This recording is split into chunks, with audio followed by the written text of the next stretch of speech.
जय जिनेन्द्र। तो आज हम जानेंगे पर्युषण के बारे में, पर्युषण महापर्व के बारे में कि ये पर्व क्या होता है, इसमें हमें क्या करना चाहिए, ये पर्व कब से शुरू हुआ। तो चलिए जानते हैं। पर्युषण ये दो शब्दों से मिलकर बना है, परि और उषण। परि मतलब कि चारों ओर से और उषण मतलब कि बसना, यानी कि हर तरफ से आकर के हमें हमारी आत्मा में बसना है। श्वेतांबर परंपरा के अनुसार यह पर्व भाद्र कृष्ण द्वादशी से भाद्र शुक्ल चतुर्थी तक होता है और स्थानकवासी तेरापंथी संप्रदाय के अनुसार यह पर्व भाद्र कृष्ण त्रयोदशी से भाद्र शुक्ल पंचमी तक होता है। और दिगंबर परंपरा में यह पर्व 10 दिन का होता है, भाद्र शुक्ल पंचमी से भाद्र शुक्ल चतुर्दशी तक मनाया जाता है और उनमें यह पर्व 10 लक्षण पर्व के नाम से जाना जाता है। पर्युषण पर्व 8 दिनों का होता है।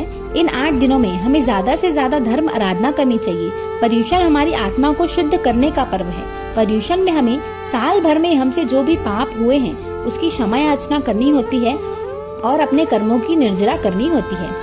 पर्युषण में हमें अपनी क्षमता के अनुसार तपस्या, हरि वनस्पति का त्याग, मंदिर दर्शन, आरती, पूजा, रात्रि भोजन त्याग, नित्य प्रतिक्रमण, प्रवचन श्रवण, दान, शील, तप आदि करने चाहिए। पर्युषण के लास्ट डे को संवत्सरिक पर्व कहते हैं। यह पर्व बहुत ही महत्वपूर्ण पर्व है। इस दिन हमें तपस्या करके सांवत्सरिक प्रतिक्रमण करके अपनी गलतियों का मिक्षामी दुक्कडम करना होता है। इस दिन हमें पौषध करना चाहिए। संसारिक कार्यों का जितना हो सके उतना त्याग करना चाहिए। 6 कायों की जितनी कम हो सके उतनी कम हिंसा करनी चाहिए। तो चलिए अब जानते हैं कि पर्युषण पर्व शुरू कब से हुआ। प्रभु महावीर के निर्वाण के 980 साल बाद आनंदपुर, जो आज वड़नगर के नाम से जाना जाता है, वहाँ के राजा का नाम था ध्रुवसेन। उस समय वहाँ युग प्रधान आचार्य श्री कालक सूर्य जी का चातुर्मास चल रहा था। एक दिन राजा के पुत्र की मृत्यु हो जाती है और पूरा परिवार शोक में डूब जाता है।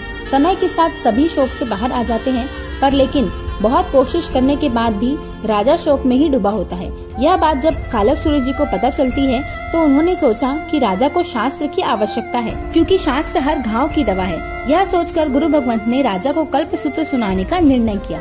कल्पसूत्र क्या है? तो कल्पसूत्र में तीर्थंकर परमात्मा के जीवन के बारे में, जैन साधु भगवंतों के बारे में, उनकी आहारचर्या के बारे में, उन्हें क्या कलपता है क्या नहीं कलपता, इनके बारे में और महान आचार्यों के बारे में दिया गया है। इस शास्त्र को साधु भगवान महावीर के निर्वाण के 980 साल तक हर चातुर्मास के 50th दिन मतलब कि 50वें दिन संवत्सरी पर्व के दिन अध्ययन करते थे।